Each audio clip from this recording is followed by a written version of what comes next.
They wanted change. 3 years down the line, are we better off, and how? Well, I think this government should be judged by the numbers and not by emotions.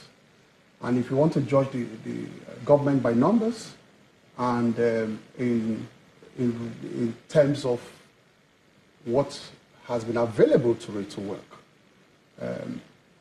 Nigerians would have been worse off if the government has not taken the steps that it took, especially in respect to the economy.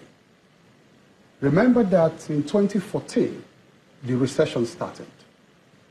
So nobody should wake up and because of political reasons say that it was when this government came on board that we slipped into recession. Recession does not start overnight. The recession started in 2014, and that was why at the point of handover in 2015, 24 states were almost bankrupt. They couldn't pay salaries. The federal government was borrowing to pay salaries at that point when they handed over in 2015. The Naira had begun the downward slide, and at the point they handed over, it was 225 Naira to a dollar. So these were clear indices that there was something wrong. We were headed for the bottom of the slope. We were going to crash.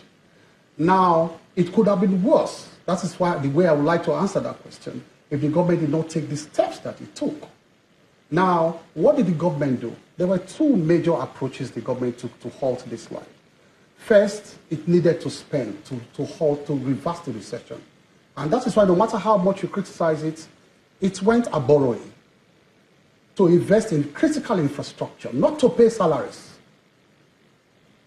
And the critical infrastructure has added, the investment in critical infrastructure, which is rail, road, and power, has contributed now. If you see the first quarter report of 2018, the GDP, it has actually rebounded. The economy is on its way to actual revival. The second